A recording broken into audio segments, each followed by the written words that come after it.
welcome everybody.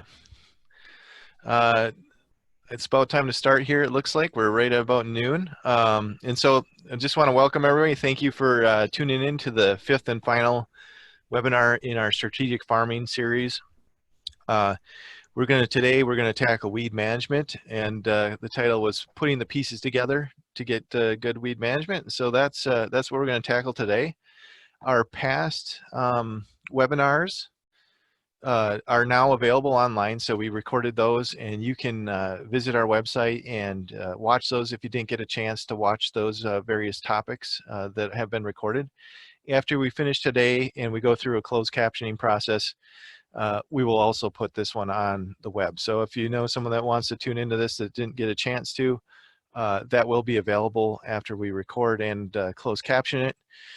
In about 2 weeks or so, we're going to rebroadcast this series, or re-promote it, I should say, once we get all our resources online and everything's finalized. So we will make sure people find out about that, and we'll go forward from there. I do want to say I'm Ryan Miller, going to be hosting today or moderating today, so I'll be taking care of those duties. We've got Phyllis Bongard on the line, and she's providing our technical support as far as the software and everything today. So we want to thank her for doing that. And then we've got two presenters, and we're going to follow kind of the similar format we've done in the past, where we have a shorter segment of kind of webinar content, and then we're going to really open things up for Q&A at the end of the presentation. That's it. If there's something that comes up in the middle, I'll be tuned in, and we can maybe jump to a question if it's pertinent and would help us better understand whatever's being covered on the webinar. So that said, the first person that's going to talk today is Lisa Benkin, and she's kind of got a 6-part strategy for putting the pieces together. So she's going to go over the importance of knowing your weeds, knowing their biology, and using that to your advantage when kind of coming up with a management plan.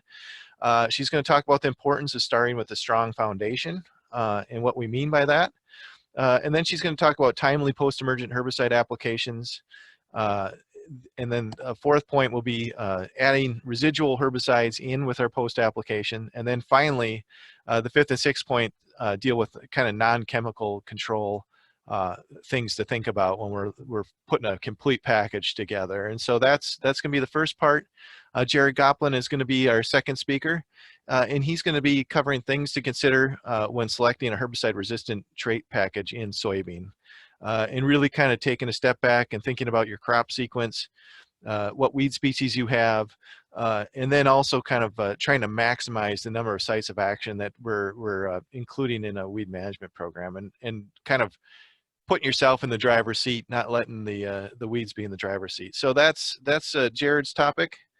And with that, we're going to let Lisa jump over and start sharing her screen. The one last thing I need to mention is that if you want to do Q&A, if you scroll down to the bottom to the toolbar, there's an icon that says Q&A. You can open that up, type a question in, and we'll try to stay tuned in there and go from there. So with that, Lisa, I'm going to mute myself. Okay. Well, good afternoon, everyone. I am going to focus today on weed control in soybeans, and I kind of put it into a 1 to 6 plan. You know, 6 different steps that we should try to have in our planning stage, trying to put that all together, implement those practices, and then, you know, we know that sometimes there will be problems that occur, how we might try to address that. To start though, you know, we have to go back to look at the weeds that are on our farm. What do we currently have? Which ones are the most problematic? And understand, you know, when do they emerge? You know, when are they flowering? How long is that emergence pattern? And how do we put this all together? So as I said, I'm going to focus a lot on the work that we do in southeast Minnesota, but giant ragweed is a big one. It's becoming a bigger problem across the state. Of course, there falls lamb's quarters, and then we have this water hemp that tends to be a problem growing as far as across the state, but it has that huge emergence pattern throughout the season. But let's start up here with our early emerging weeds. What could we do to try and maximize our herbicides, or at least take the workload away from the herbicides so they can do a better job? Well, part of what we can do is tillage. we can start using tillage by delaying the soybean planting just a bit, push it out, use tillage to take out this first flush of weeds. So again, our herbicides don't have as big a job. We can look at it this way too. If you think of giant ragweed, it starts to emerge about the time we want to be planting corn. Comes up right at that same time. It peaks its emergence during the month of May and typically tapers off here in June. Now 2019 kind of gave us a few issues in that, being cool, wet, as long as we saw giant ragweed emerging well out into July, just a few plants, but they did come longer. But peaking here in mid-May gives us kind of an opportunity to use tillage to take out half that flush, and then pick an effective pre. We still need to control these that are coming out later. Here's what we've done several years. So you've maybe seen this diagram before, but we've demonstrated this a number of years in several locations that, you know, if we are going to go with that optimum planting date, trying to get 100% yield potential early May planting, we also get all of the giant ragweed to control. So our herbicides need to be able to effectively take out this dense population of giant ragweed.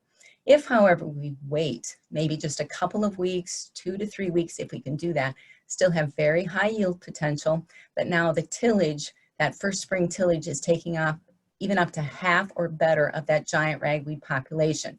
So now it kind of resets the stage for more that emergence being all about the same size of a weed, and our herbicides don't have as big a job to do. The next part comes traits. We're all talking about which trait we should choose, which one, but honestly, no matter what trait you go, they all need the same thing. You've got to lay a good foundation with your pre-emergence herbicide that controls the weeds on your farm. So if giant ragweed is one of your problems, you definitely need to have something that will, again, get you going and control that giant ragweed before it controls your crop. If you have water hemp, lamb's quarters, that too comes into play, but I'm going to focus again on giant ragweed because it can be very tough. To really make this work, you do have to understand your herbicides now again and the groups. What will each of the herbicides control on your farm? So you're picking the right one. Sometimes a person may go get a combination prepackaged type herbicide or a premix. And if you don't know what's in that premix, you may not have a mix that's going to control your giant ragweed, for example. So here's an example of Zidua Pro. It's made up of 3 different herbicides, 3 different herbicide groups. So we have the group 2, Pursuit. It's a good herbicide, controls a lot of weeds, but we know that it will not tackle water hemp. It's resistant to it. We have Zidua, again, a good group 15. It's good on grasses, small seeded broadleaves, but it is not a giant ragweed material. It can miss velvet leaf at times, and we can also see lamb's quarters sneak through on it. But overall, part of the package with the grasses and the small seeded broadleaves. And then Sharpen in this group, not a grass control material, but you put all 3 of them together and you have Zidua Pro, and again, you're attacking the weeds that you have. So understanding this to make sure you've got the right package for the weeds on your farm is extremely important. So I'm going to share some of the results from our soybean weed management trial we've been conducting for a number of years. I'll focus on the results from Rochester, where we do have a population of giant ragweed, lamb's quarters, water hemp, and then some grasses. The past few years, we've divided the trial into 2 blocks. So we've had Liberty with the Extend, we've had the Extend with 240 or the Enlist beans the last couple of years. The whole plan is that you can take each of those post programs, lay the same foundation across the block, so they will all see the same foundation of pre's. Then you time your post based on the weed growth and your weather patterns, and with the dicamba system, of course, we've got a June 20th cutoff, so you pay attention to when those need to be applied. Some of the programs we've included a residual with that post. Some of the programs we shared are just a total post program. So let's take a look at a couple of the graphs and the results. The soybeans were planted on May 23rd, and so the pre-emergence herbicide was applied on May 23rd. The data that's in the table here is from a June 12th rating. So these are the top players for giant ragweed. We've got Prefix, Warren Ultra. They're coming in at 96, 97% control of giant ragweed. And you can see the lamb's quarters, water hemp, and grass, really for all of these, 99%. So doing a very good job. Surveil, Zidua Pro, Fierce MTZ, Authority First. This would be my top tier of herbicides for giant ragweed to lay down that foundation. So So again, those 96, we now moved about to 90% control. And then a little bit lower here, but still an effective start to the game. The one concern we're starting to find is with authority first, even at 6.4 ounces, we tend to be seeing that drift off a bit. In the past, usually we'll find the authority first sonic at this rate will give us 95% control. So there is a little concern that perhaps the ALS material is not working quite as well on this population of giant ragweed. But as I said, this is still a very good system. We've got our other weeds, a great start for giant ragweed control. You move to the next tier here in light, warrant plus XtendiMax. They can go on as a pre-emergence. Ingenia Pro has Ingenia with Decidua as a pre-emergence, and Valor SX. We're now about 65 to 75% control of giant ragweed, still very good, and excellent on the other weeds as far as our pre-program goes. There are some, though, that are weak on giant ragweed. Broadaxe, Boundary, for example, 26% control. Sometimes we call it a gift. It's really very subtle. They are not giant ragweed material, and if that was your choice, you would be disappointed. Excellent on other weeds, though, so knowing what's on your farm, you have to make sure that that wouldn't be your choice if giant ragweed is your target weed to start with. So let's look at some pictures. I've set these up the same way. So you see the gold bar here matching up with the ratings down here, the gray with the gray.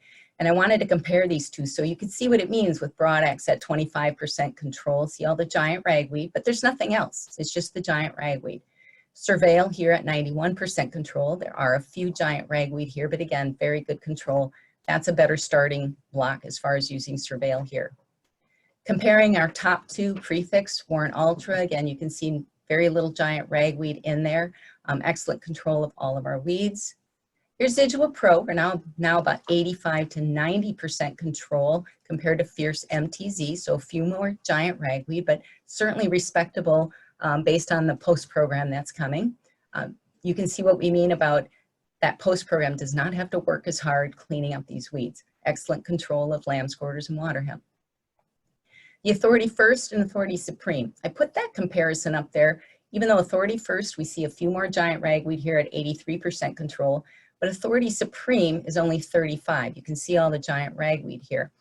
They both have authority in them. They are not, that's not the giant ragweed material. It is not what's controlling the giant ragweed. It's the first rate.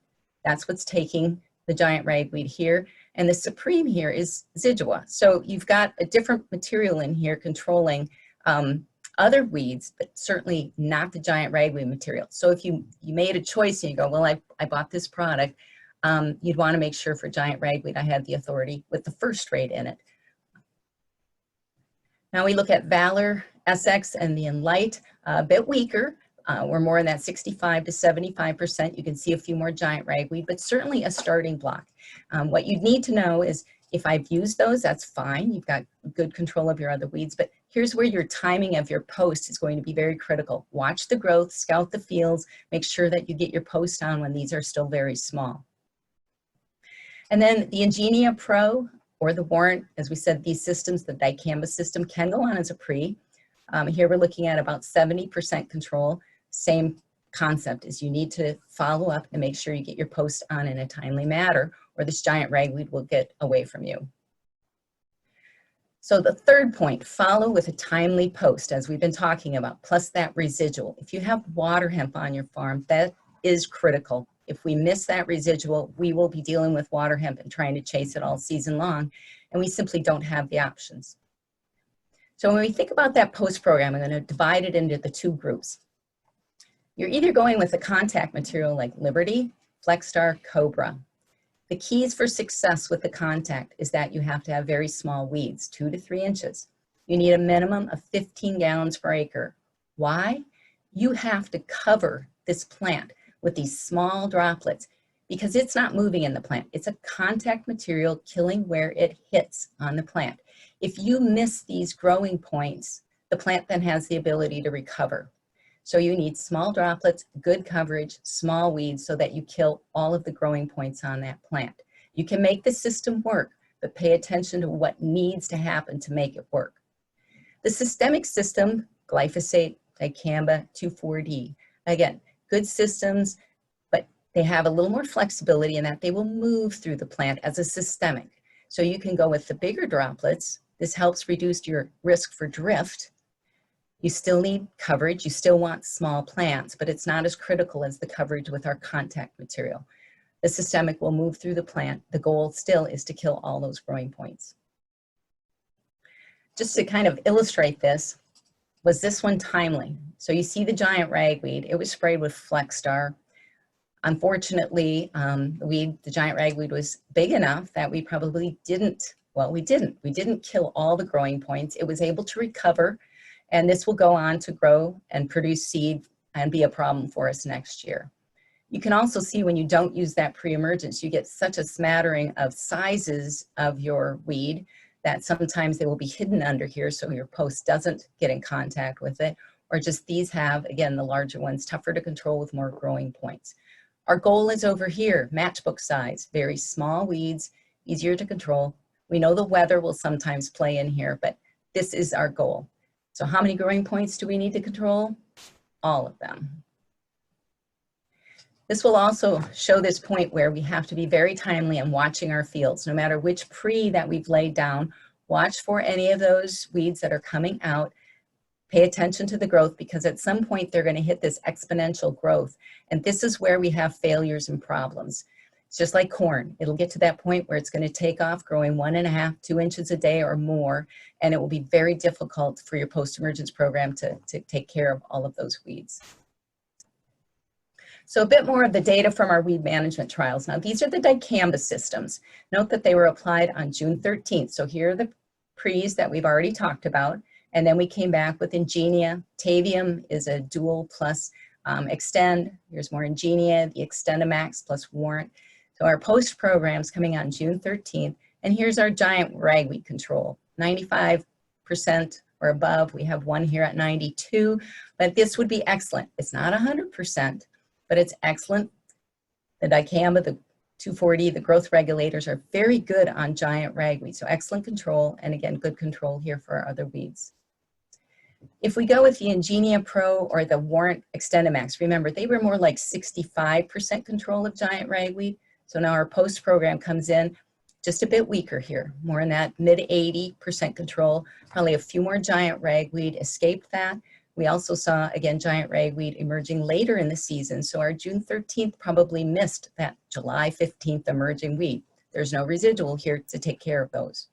So putting that all together, we've got that top group, again, with that little bit of a drop there. This is the Enlist Duo system. So following with the 2,4-D system, again, after the same set of pre's. We applied here on June 19th. And you say, well, maybe why the difference? Well, remember the Extend system has to be done by June 20th. We're watching rainstorms. We want those weeds small.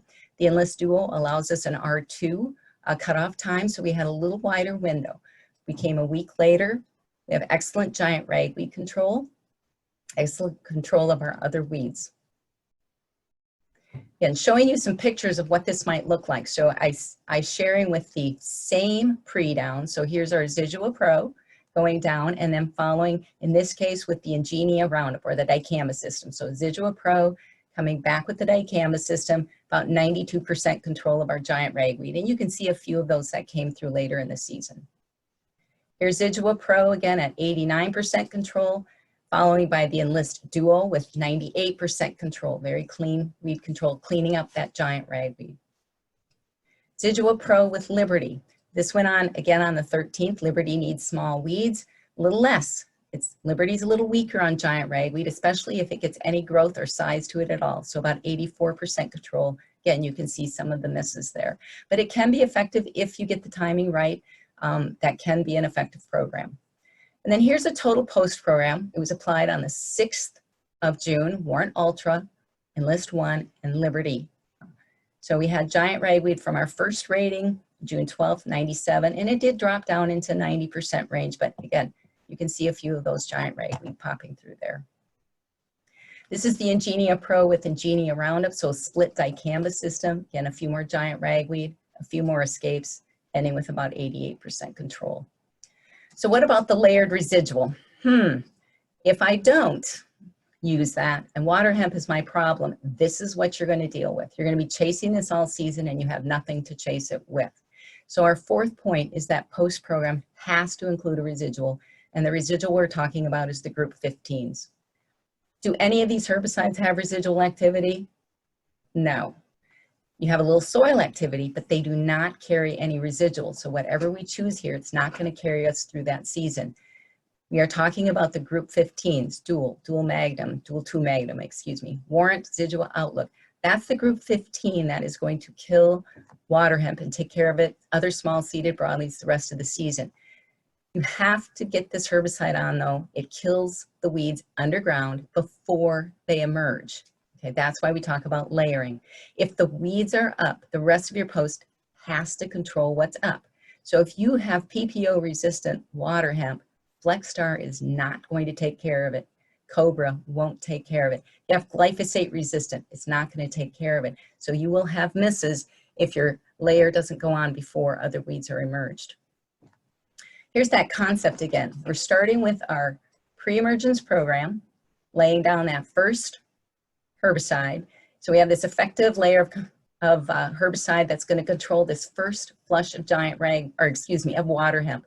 But note, water hemp's emergence pattern here. We have this big peak out here in the middle of July, and we're going to just plain run out of gas. How are we going to manage that?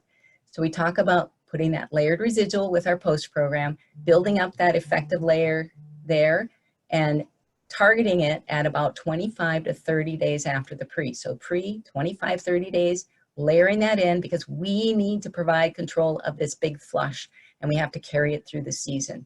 That's the concept of layering. If we have some weeds that we can't control with our post, this is also where we introduce cultivation. We could potentially use cultivation to take out some misses if, again, we have PPO resistance and we are banking on FlexStar. Maybe that's where cultivation comes into play. This kind of illustrates it again, showing you outlook, pre-application with no layering, but now we've layered 30 days later and we can clean up that water hemp. So again, showing that concept of without a layer, with a layer. Number 5, when do we add cultivation? It does not work everywhere. We have a lot of situations where we say we maybe can't, but it certainly could work in some places and should be part of that tool that we use. This example shows you boundary with Liberty compared to boundary at the same rate, but adding cultivation. The Liberty, we had to go on June 8th. Here we could wait a bit with the cultivation. And at the end of the year, we had better lamb's quarters, water hemp control with the cultivation because a little later, took out a few more of those weeds and we closed that canopy a bit faster. With some of the work we've done over the years, both at Waseca and Rochester, what we've tended to see with adding cultivation is it jumps us up. Just by adding that cultivation to the system, we will improve that water hemp control throughout. So again, it's not the end of the story, it's part of the story. And if we can add that to our system, we can improve our overall water hemp control. So putting the whole package together, we think about these key weeds, our early emerging weeds like giant ragweed. We've got lamb's quarter that kind of extends through the season, and then of course water hemp that starts but then trails way late in the season. So what we need to remember is our first line of defense is going to be potentially spring tillage, delaying planting a bit. Then our second one is laying in that pre-emergence herbicide that controls the weeds that you have on your farm. And again, taking out that flush of giant ragweed, pulling out some lamb's quarters, taking out that early flush of water hemp. The third thing is that timely post along with the fourth with the layered residual. So we time it so that we take out those weeds, but we want to lay in that layered within that 25 to 30 days so that we can be effective in controlling the water hemp that's going to emerge here. The fifth one, of course, is when can we use cultivation? So interrow cultivation to perhaps take out something that we've missed, a flush of weeds. We're counting on that canopy to close to also help us with that flush of weeds. And then finally, we cannot ignore the fact that hand weeding is back in the picture. If we have weeds that have escaped, if we can get out and walk that bean field in August, the goal to prevent seed production, take those weeds out before they lay seeds for next year so you get to deal with them next year. You may have a pocket that you've missed or something has happened, maybe a drowned out area, but we need to clean those areas out, whether it's water hemp, giant ragweed, lamb's quarters, velvet leaf. Be pulling those weeds so they are not your problem for next year. Okay. Sorry about that. Before we move on here, I just want to make sure that everyone knows if you scroll your cursor down to the bottom of the screen, a little bar will pop up. If you click on the Q&A box, we will see some questions appear, okay? Or you'll have the ability to type in a question. And so just as we're going along, if something comes to mind that you want to ask, and maybe it's just sharing an observation or something where an experience you've had with one of the tactics or strategies we're talking about today, that's fine too. Something that can be helpful for us is if it's due to some of the regionality of our crop production systems and differences in climate and things, if you want to put down kind of where you're from, that can help us kind of better answer some of those questions or have some of that discussion. So please consider that when we do type into those boxes. As I mentioned earlier, our next presenter, before we're going to get into some of the Q&A session here, is Jared Goplin. He worked with Tom Peters, one of our sugar beet agronomists, weed scientists in the west central, northwest part of the state. And they've kind of collectively worked on this thing here that you're going to have a little presentation, and then we'll follow up with some discussion. So I'm going to mute myself and let you take it away, Jared. All right. Well, thank you, Ryan. Get the presentation up and running here. So like Ryan said, my name is Jared Goplin. I worked on this presentation with Dr. Tom Peters, who is the extension agronomist and weed scientist up at North Dakota State University, as well as the University of Minnesota. So Tom was originally going to give this one, so he was called elsewhere. So I'm filling in for him. Hopefully I could do the presentation justice. But really getting at this question of herbicide trait selection. Obviously, there's a lot of traits that are currently available, especially within soybeans. So getting at that concept of flexibility versus complexity, especially as we add these traits in across a crop rotation system. As some of the pre-emerge products that Lisa talked about certainly have rotational restrictions when it comes to some of these other crops like sugar beets. So some of the pillars to successful weed management. So really to reiterate some of the points that Lisa made earlier, but really getting at this concept that weed management really extends across the crop rotation sequence. So hand weeding at the end of the season, trying to prevent that weed seed input back into the system is really getting at that weed seed bank. So managing that weed seed bank long-term is really the ultimate goal. Some of the more commonly problematic weeds across Minnesota, like water hemp, if we're able to prevent seed production, we can get 90 to 99% of that weed seed bank depleted in just 3 or 4 years. So trying to target that weed seed bank is really a point of that crop rotation sequence, especially when we talk about crops like sugar beets and soybeans. That weed control of broadleaf weeds is maybe a little bit more challenging. So making sure we have good weed control across that crop rotation sequence is really important. Then again, getting at that point of knowing what weed populations, what your weed control challenges are, we really need to know what our most important weed control challenges, as well as the second most important. Typically, we might have 2 or 3 weeds that are really the driving populations within fields, and making sure we have a robust system for weed control for those 2 most important weeds is really the main place to start, and then filling in the blanks from there. It will require a more integrated approach, so utilizing the chemical, mechanical, and cultural practices. And I think this is probably the most important point here. Thinking about our farms not so much as factories. Obviously, the Roundup Ready era allowed us to really get by with managing most all of our fields the same, more in that factory kind of sense. Nowadays, where weed populations are going to differ from field to field, we really need to think about them more as boutique shops. So rather than having a similar catch-all for all of our fields, knowing what the population is within a field and then designing specific programs around those populations is really the place to start. So getting at this concept of being strategic about our management programs rather than the matter-of-fact approach where you think, well, it's a nice day, I should probably do some weed control.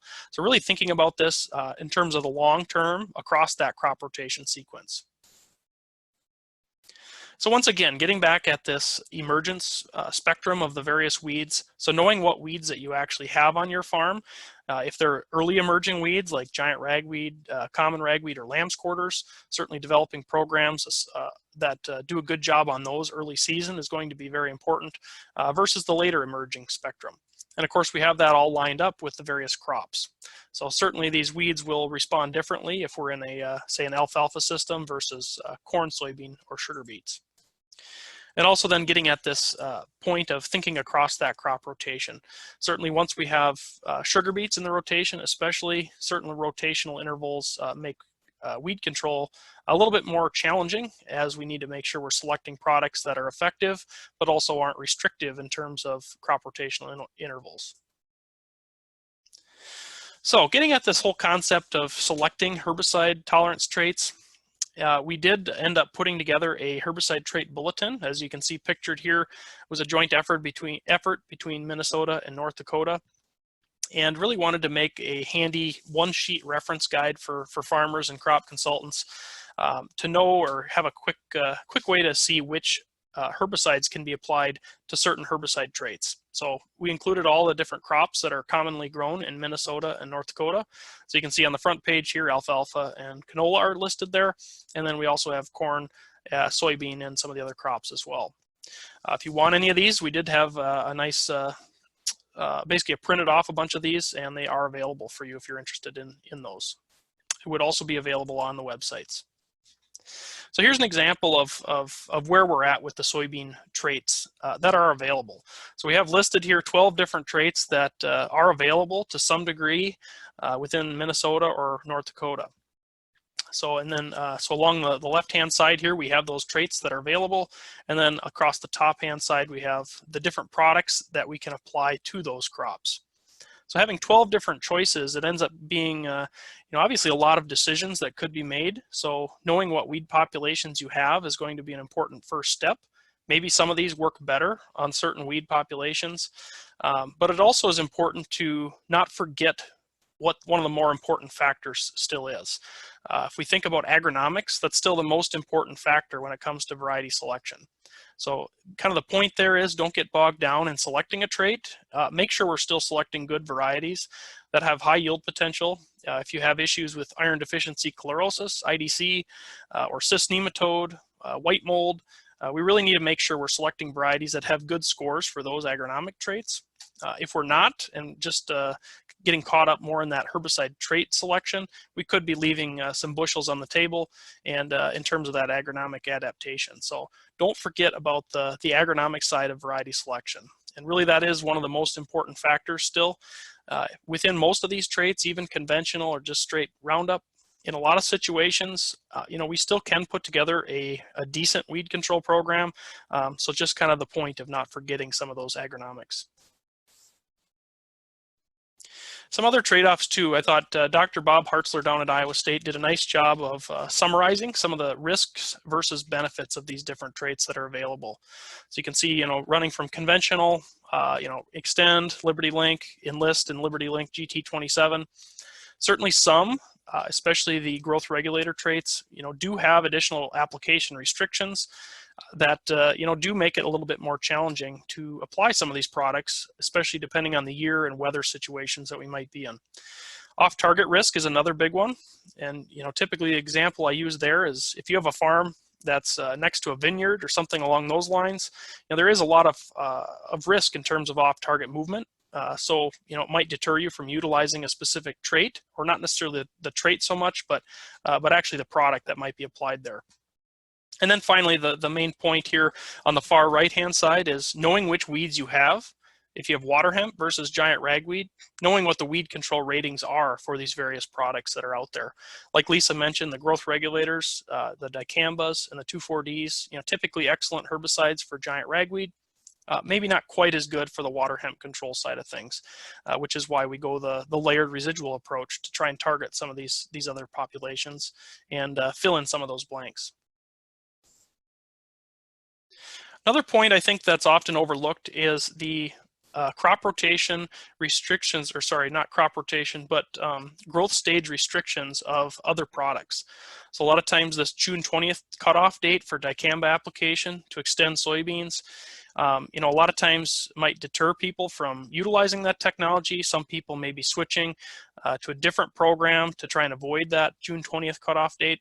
But it's also important to remember that, you know, whether you're in a Liberty system or even conventional other systems, there are still restrictions in terms of when those products can legally be applied.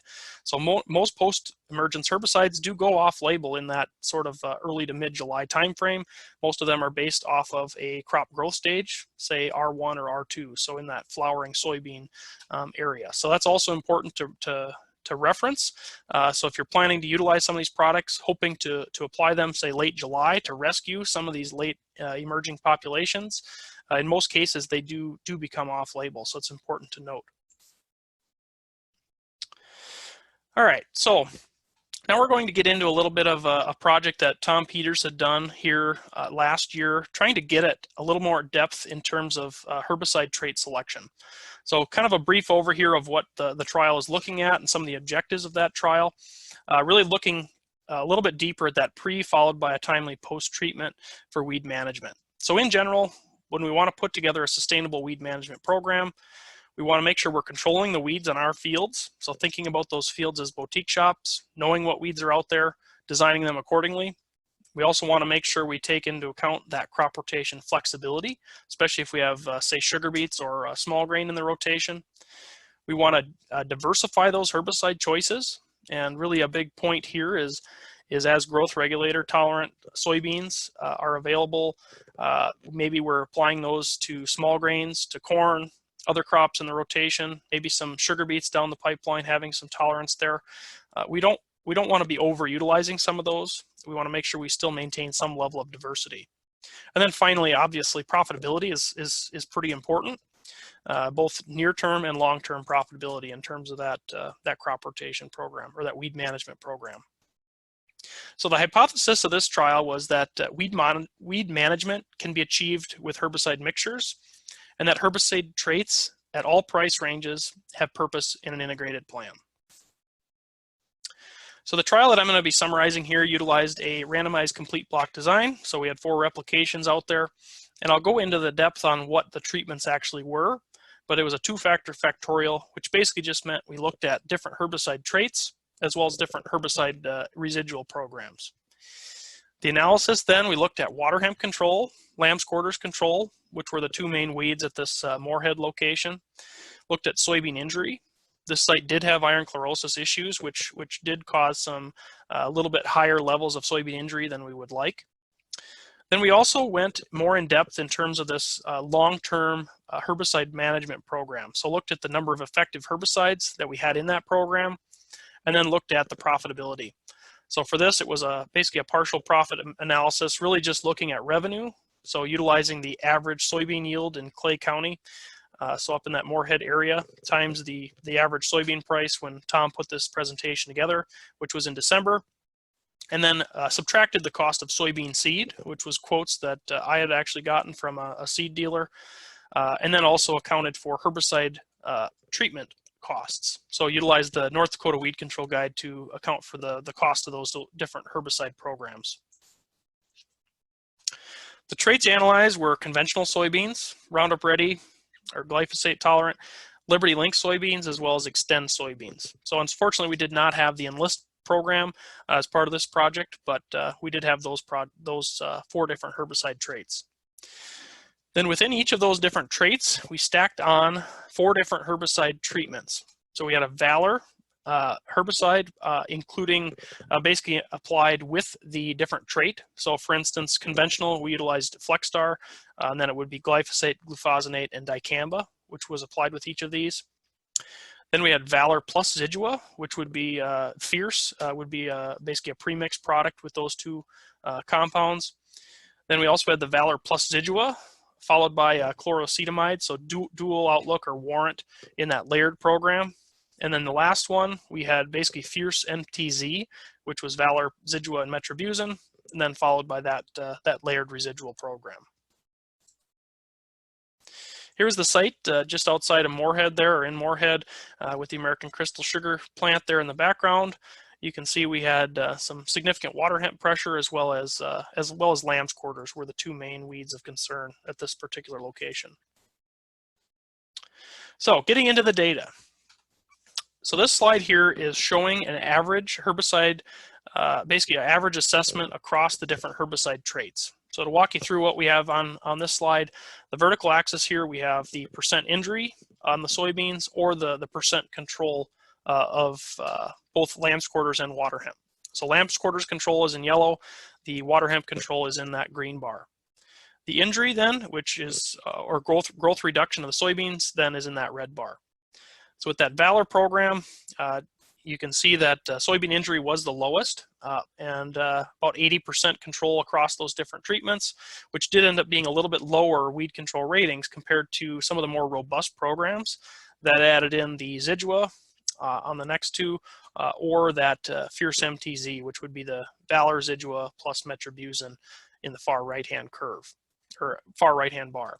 You can also see on that growth reduction or injury of the soybeans, as you move further to the left, we did see a little bit more soybean growth or injury as well, especially once you get into that Metribuzin on the far right-hand graph here, 35% injury with that soybean, so it was a significant level there, a little bit higher than we'd like. But it is important to know that this was at a site that had a lot of iron chlorosis issues, a little bit higher pH, which is where we tend to see a little more crop injury, especially with those Metribuzin type products.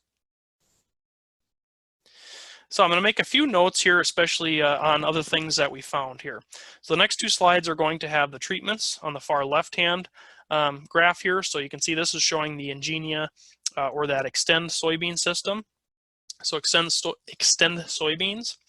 And then you can see that's layered onto the different herbicide programs as we go down that list. You can see the growth reduction, or soybean injury in that column. Once again, you can see those closer to the bottom, especially with that Metribuzin, had a little higher levels of growth reduction or injury. But also then, if we focus on that lamb's quarters column, you can see, so in this program, essentially had Power Max or Roundup as really the closer, the final herbicide for post control. That Ingenia was actually utilized earlier on in the season. So really in terms of emerged weeds, all we were relying on was that Roundup in this particular treatment. So if you look at that water hemp column, we didn't have very good water hemp control. Did have a little bit better control with those more robust pre-emerge programs, but it was still below that 90% mark. But in that lamb's quarters column, we had close to 100% control across the board there. And that was really working, in regard to that Roundup. So that Roundup was still working very well on the lamb's quarters in this program. And as Tom says, it's a good closer. So we need to think about those post-emergence herbicides being good closers. So the pre's, the residuals can get you quite a ways there, but we really want to be able to clean up any potential escapes there towards the end of the season. If we look at the Liberty Link system, so this one here, once again, we have those treatments on the left-hand side here. So Valor, Pre, followed by Liberty, so on and so forth there. If you look at the weed control ratings here, you can see both the lamb's quarters control as well as water hemp control were pretty darn good. So really getting at that Liberty being a pretty good closer in this case, did a pretty good job across the board there. Which I think another important factor there is to think about how Liberty might complement other crops in that crop rotation. So especially if we are utilizing growth regulators, say 2,4-D or dicamba in some of our other crops like small grains or corn, maybe switching to that Liberty system for a soybean might not be a bad idea, just to kind of break up that cycle across that crop rotation sequence. Here's where we're going to take it a little bit step further. So really thinking about long-term weed management and thinking about robust programs across that rotation sequence and really across time. So this graph or table basically shows you the herbicide treatments on the left-hand side here. So Valor plus Zidua, Valor Zidua and the chlorocetamide, and then that Fierce MTZ with the dual outlook or warrant. And then we also have the different traits really listed across the top hand side here. So FlexStar, Roundup, Liberty Link, and Extend. And what these numbers then indicate is the number of effective sites of action that we have within each of these different herbicide programs. So for instance, in the FlexStar column or conventional soybeans column, lamb's quarters on the left-hand side here, we only have one effective site of action across the board there, regardless of the herbicide program. And the reason for that is it's based off of the weed control efficacy ratings in the weed control guide. And really, we're only getting a good to excellent control rating for that Valor product. That's really the only one that gives us good control on the lamb's quarters. FlexStar is maybe a fair rating. And if we add in the Zidua or the dual outlook or warrant, they're not necessarily great performers when it comes to lamb's quarters. So if you do have lamb's quarter populations, in high densities, just applying FlexStar with any of these programs are probably not going to be a real robust program there. If you add in water hemp, most of these products, so the Valor, Zidua, the dual outlook, and warrant, are pretty good on water hemp, which is why you see as we add in those additional compounds into those premixes, we do end up having better water hemp control. And in this particular location, the water hemp was not resistant to FlexStar, so it still did get us some level of control with that FlexStar application. If we have resistant water hemp, that's obviously going to change things quite significantly. And as you move further to the right-hand side here, you can see kind of how that ends up stacking up. So in the Roundup, Liberty, or Extend column, that lamb's quarter still only is getting 2 effective sites of action. That would be coming from that post product, so the Roundup, Liberty, or Extend. So this, I think, is a good point where that closing herbicide, that post herbicide, really needs to be effective on that lamb's quarters, and that's where that Roundup, Liberty, or dicamba is coming into play. So now to take that one step further then, on this graph, basically it's going into that profitability. So ranking these different herbicide programs based on performance, and then also looking at in terms of a short-term, within the year profitability. So like I mentioned earlier, this is just taking into account average soybean yields, assuming the yield is consistent across these traits, which has been shown to be the case in some trials. Agronomics really being one of the more important factors there. And then going into the point scoring system then, basically where we're giving points, we're going to give 1 point to that if it has more than 95% lamb's quarters control, 1 point if it's more than 95% water hemp control, another point for low levels of crop injury, and then up to 4 points are possible then for having 2 to 3 or more modes of action that are effective on these different weed populations. So really giving kind of a higher performance rating to these more robust programs that might have 3 or 4 different effective sites of action against those. So you can see there is that general trend as we go further to the right, as those programs get to be more robust, have more effective sites of action, the profitability does go down, especially once we add in a lot more products, more premixes that tend to be a little more expensive. But if we look at this top right quadrant here, where we still have pretty high levels of performance and long-term more sustainability, we can still get decent levels of profitability there with 3 or 4 of the different trait programs. So conventional is really the one that isn't in that category, largely because we don't have that lamb's quarters control the way we'd like to. So if we added in some additional products, we could bump that lamb's quarters control up and still get pretty decent control with higher levels of profitability there.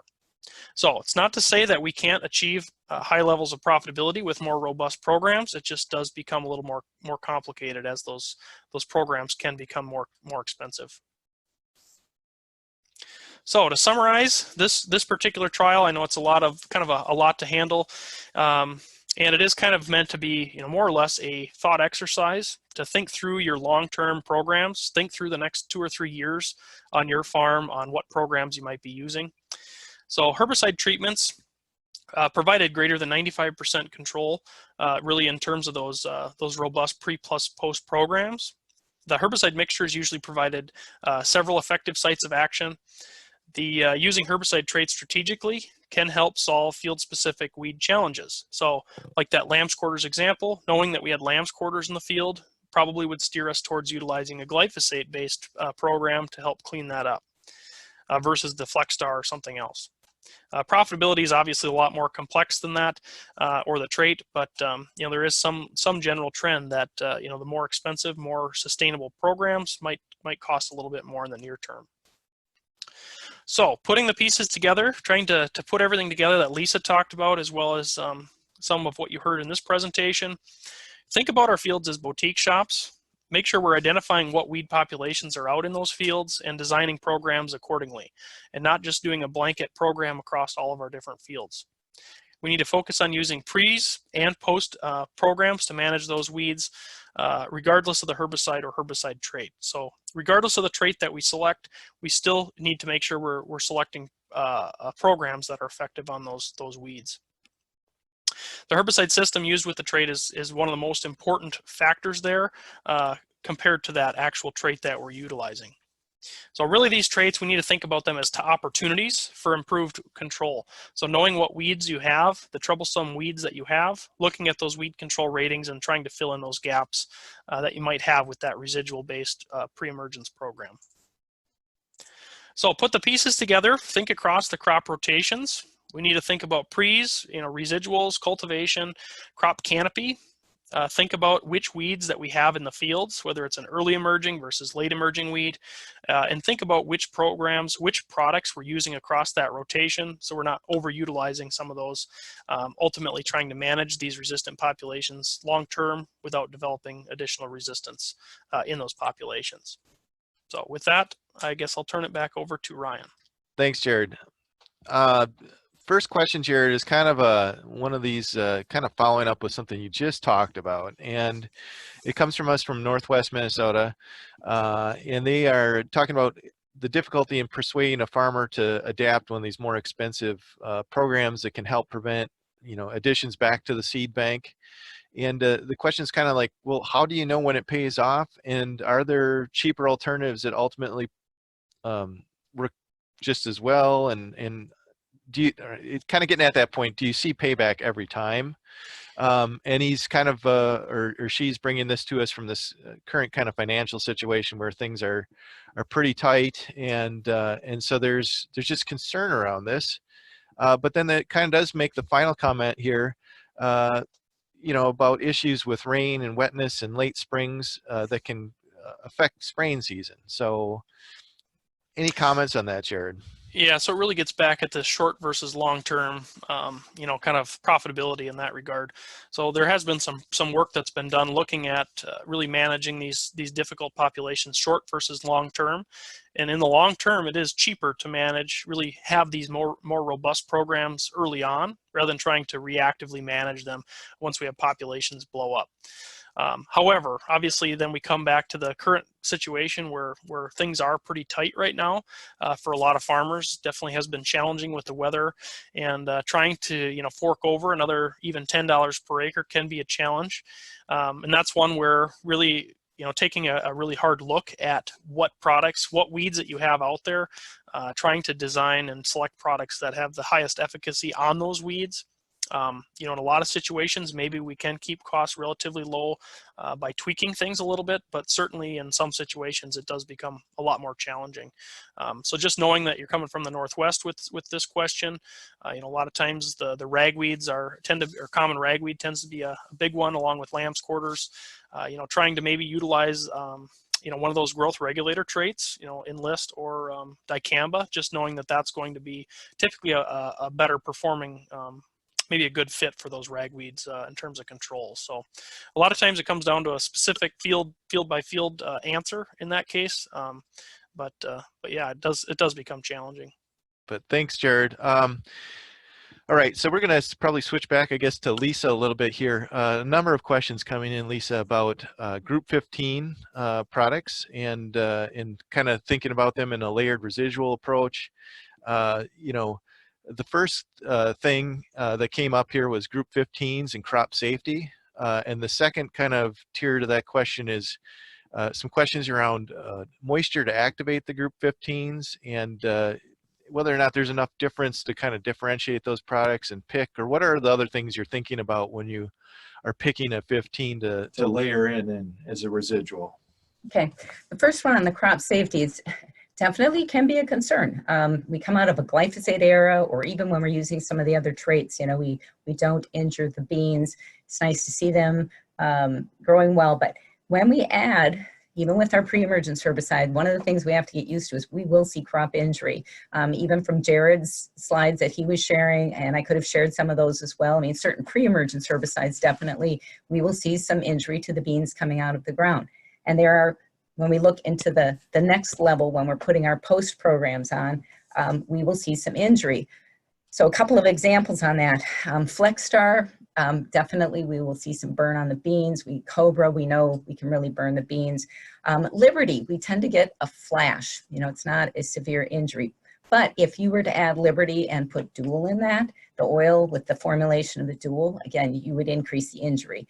Flexstar with Dual would definitely increase injury. So we can burn the beans quite well with certain combinations. Whereas maybe a Warrant, Outlook, not quite as injurious, again, based on the formulation that we are using. So it is something that will happen. We need to get somewhat accustomed to that, because nobody likes to see that on their field. But the goal here is, of course, weed control, and getting it in a timely, you know, when we hit this June timing with our herbicide application, beans are still fairly small. We want the full season for them to be able to grow and recover. So again, it's real. It will happen both with pre's. It can happen with these residuals, you know, when we add these tank mixtures together. And it's, again, maybe we can have some product choices that we can minimize. So there would be some differences with the 15s as to what else is in that tank. The second part, I think, with the activation, that too is a concern, because I'm coming from southeast Minnesota. We tend to have more rainfall. As you move across the state, definitely changes in weather patterns, less rainfall at certain times. We can get this question in a couple places. First of all, with the pre-emergence, again, we tend to have more rain in that spring. We do get our products activated. May not see that as well as you go across the state, but think about it this way. If I put no pre-emergence because I'm afraid it won't be activated, you know for sure you're going to have 0% control. If you've got your pre down, again, you're laying a foundation, and some years we will get the 90+%. Maybe some years where it's drier, we may be only 60%, maybe 50%. But at least we are taking out a flush of the weeds. And it's not going to be all the weeds that are 50%. It will be 50% plus some of the other weeds. So think about, you've got to, you know, someone have that faith that there are weeds that are going to come, and that pre-emergence is going to take out a flush or some of those weeds to make your post be more of a cleanup or not have to work as hard. The second part of that, though, so you've got pre on the first side. I think the second half is with the 15s, that question of, okay, so we're layering, we're putting that residual on, and we are also counting on the fact that it's going to rain to get it down in the soil, so it will be activated. It's going to control the next flush. Again, yes, it does take some moisture. There are differences with the 15 where we think about, you know, Outlook and Dual perhaps being, you know, they'll activate with less water. Warrant in the encapsulated formulation takes a little more water. Zidua takes a little more water. So you will see a little bit of variability there. But another part of this is there are cutoffs as to when you could add each of these into the system. So right now the label with Zidua, V3 soybeans. So depending on when your post program comes in, you know, you need to go earlier with that. Outlook comes in at V5. And then we have Dual, which depending on product will get you a little later. Warrant, probably the latest that you can apply. So you're watching both a stage when you can apply it, and then again, thinking like, well, it takes a little more for the Warrant to maybe get activated, but warmer soils. So there are some differences, whether that's the important consideration or we need to get the product on based on that stage. The next thing, you know, thinking as a system is, you know, if it's not raining, the weeds aren't coming quite as fast either. And once we get a little bit of moisture start activating, you know, the whole system's kind of working together with the, you know, the herbicide starting to work, the weeds are starting to emerge, you know, and it should kick into gear together. It's also why we're considering that tool with maybe the cultivation. You know, if you put that in, seeing it as a positive, that it could actually help activate that residual herbicide that you've laid in as the layer. So many ways to think about that, but I guess you got to look at your program, stay with the plan, because if you do nothing, you know you'll miss everything. So Jared, maybe you have some comments too. No, I think that was pretty good. So I guess a couple other comments, Lisa. You know, when we look at the layering of a residual herbicide, the crop injury that's coming is pretty early in the season, and so it's prior to entering the reproductive phase, and so things can look a little ugly, but they tend to move through those symptomology pretty quick, and it's at a point in the season where I'm less, you know, cautious about potentially affecting yield because we're so much earlier than you know, the reproductive stage. That's exactly right. When we're timing any of these programs, again, as I said, kind of that June is really the calendar month where we're working. The beans are small, plenty of time to recover. And I think we've got many years now under our belt of exploring and evaluating herbicides and that potential crop injury at that point. And where we've started to see, and when we have seen some yield reduction, it has been with the late applications. And I would say, for example, Cobra, where we've pushed it into July. We're already into the reproductive stage, so we're going later in the season. We're burning those beans. We've already got flowers on there. And so that herbicide going on later tends to be where we can see some crop injury. So if we are on label with our timing in that June and those beans are at the right stage, I mean, generally that has not been the concern. They can look ugly for a while, but they have plenty of time to grow out of that, recover, and it's not been, you know, we have never seen that yield reduction going with that kind of injury. The yield reduction has only come with those later when we're trying to do a rescue treatment. We maybe missed the boat in the time, and so we're doing something in July when we shouldn't be. Good points.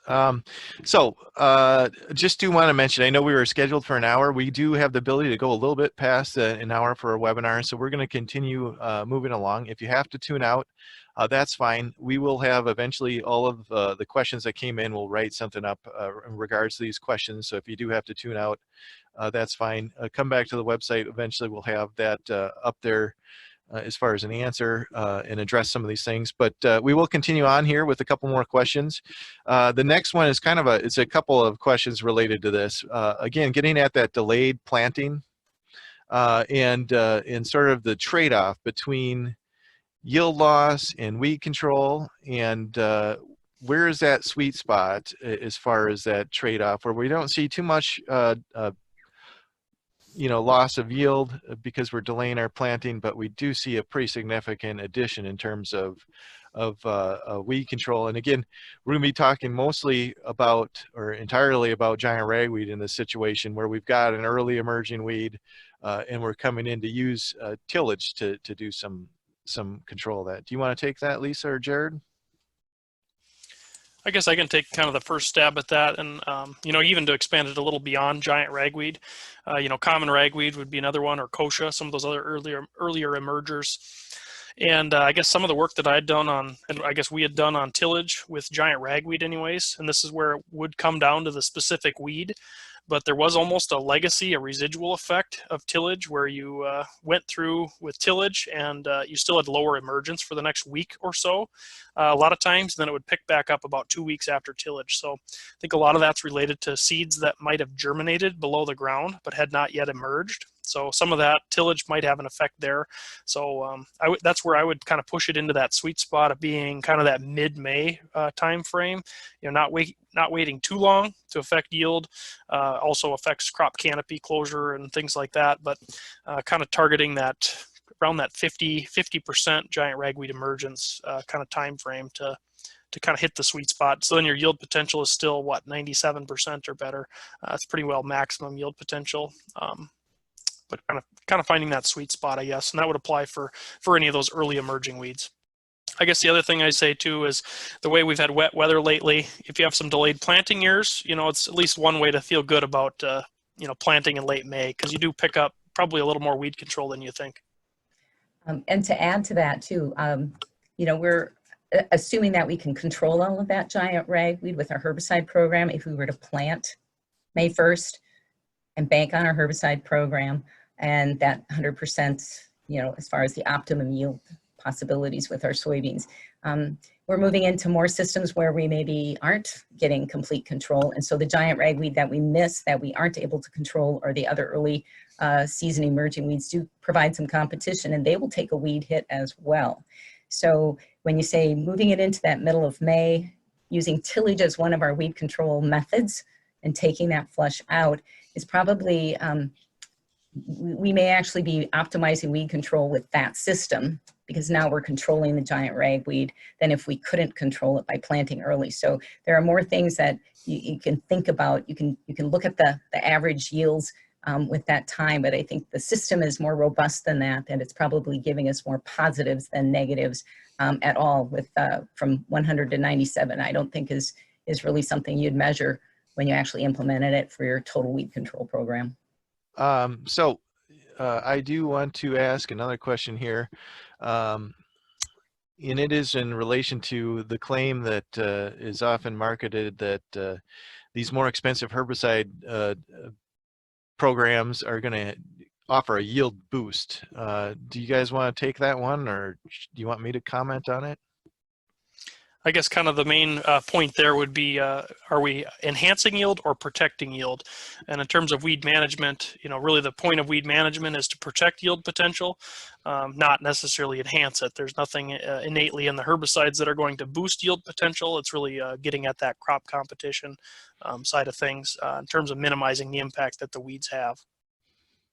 So assuming you're accomplishing good weed control, minimizing competition with your weed management program, then there would not be kind of that benefit, I guess, there. Okay, thanks, Jared. Lisa, do you want to tackle, there was a question about dicamba and enlist and residuals, and I know you had a slide that addressed this earlier, but to what extent do we count on those products to be a residual kind of program? Okay, that's a good question, because I know it's promoted as potentially having some residual, and I think we have to be really careful with that. And it's a lesson that Dr. Jeff Gonzalez pretty much shared with us, is you cannot count on that, and the length of time is pretty limited. So as we use these products we'll start on a pre-emergence side, and I have more experience with the dicamba system than the enlist on that very front pre-emergence program. But that dicamba system, in the same year, just different timings, what we saw here in Rochester was when we used it early, we essentially had, there was no residual. It did not provide any kind of residual control of weeds. We had a mid-May planting, and we put the Extend system, and we did definitely saw some activity on the giant ragweed, and it was providing maybe 10 days, 8 to 10 days, something like that, with the giant ragweed. But it linked back to moisture, rainfall, growing conditions, all can play in whether or not you will have some residual or you will have no. And basically it's soil activity. I mean, getting some soil activity on those weeds, not so much, residual. So it's not something to bank on, but you may get a bit.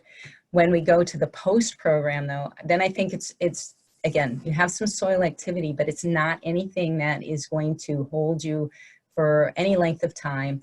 And when we're dealing with these long, extended emergence patterns, like with water hemp, when you see that its peak is in mid-July, and we are applying our post programs in mid-June, essentially, they will not, there's nothing there to manage that mid-July peak at all. I mean, again, there's some soil activity, but it is nothing that you would count on for residual to carry you through the season. So we have to be very careful when we think about what those programs can and cannot do. Essentially, I put them in the category that all of those are, they're programs that are really, they're post programs. They control the weeds that are up and emerged, and that's what you should be considering there. And if you get on the pre-side some activity, again, it's not for very long. It just kind of gets the system started, but it's not something to count on. So we have to be very careful that we're not banking on residual. That's really not where these products come into play and are doing their job. Okay, thanks, Lisa. Another question here, and this one's probably going to jump right back to Lisa. uh, tank mixing Roundup and Liberty. Do you have any thoughts on the tank mix? I know we did one study this past summer, so we don't have a lot of information to go off of right now in Minnesota, but maybe if you want to make any comments on what we kind of saw, at least in 1 year here in southern Minnesota. Okay, so the tank mix, the concept of, you know, Liberty as a contact herbicide with your Roundup as a systemic herbicide, putting those two products together. I mean, we have other examples. I mean, Flexstar GT, I mean, a contact with, you know, the systemic, but with the Liberty glyphosate, you can go through and look at research work and papers from other universities that they definitely do see antagonism, and it does vary by weed species. And you can see, you know, more antagonism, you know, with certain weeds that then are not controlled. So we know that it can happen. I know there's a concern even, you know, with Palmer amaranth in parts of the state, certain grass species. So it is there. Now the trial we did here in Rochester, we did not see that level of antagonism. We had good control. We put the two together. We were trying to make the system work. So we went with small weeds, 1 to 2 inch weeds. I think 3 to 4. We were trying to keep it within that window of when you would apply your herbicide, making sure that we get the weeds. And we know that on a field base, you're not going to hit all those weeds at that size. Some of them may be bigger, and you do run the risk of that contact herbicide burning the tissue before your systemic can really move through the plant. And again, based on species, it can be problematic. So what we saw here in Rochester is, again, small weeds. We did not have the antagonism. We were on water hemp, lamb's quarters, and some velvet leaf.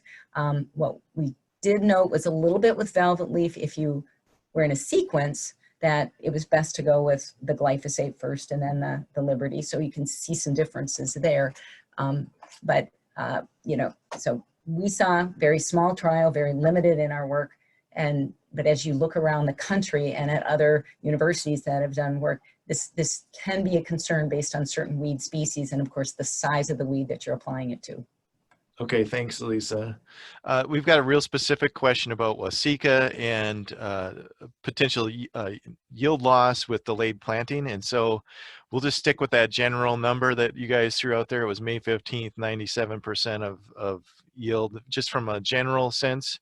But we will put something up once we post everything. We'll dig into that and get some more specific information, because I know we've got some results that we can get a hold of Tom and look at some of the yield planning date studies that they've done, and we will put some of that in there. Lisa, there was a real specific question on the Valor rate that was used in the study. I don't know if that's up there on that chart, but again, that's something that if we can't get to it real quick, I think what we'll do is we'll put those research results up there. And so all that stuff that Lisa went through in an abbreviated manner, we'll have a resource up for you to dig in and kind of look at, you know, what the products were used, you know, what were all the components in the tank, and then what were the weed control results as well as some of the yield results. So was it 2 ounces? So there was 2 ounces as far as answering that question directly now. But again, we will have specifics on all of this when we add that up there. It looks like to me we have really gotten through all of the questions. And so seeing that we're past an hour, what I'm going to do is thank everybody again for attending today and tuning into the webinar. Again, it will be posted eventually here when we get it closed caption. We'll have a different set of resources that are available again on that website. And want to thank everybody. And in the chat box, so again, if you scroll down to the bottom toolbar and you click on that chat box, there is a link to an evaluation survey, so you can kind of let us know what you thought about the webinar, give us any recommendations as far as feedback so we can adapt this thing in the future. And again, just want to say thank you, and we'll sign off.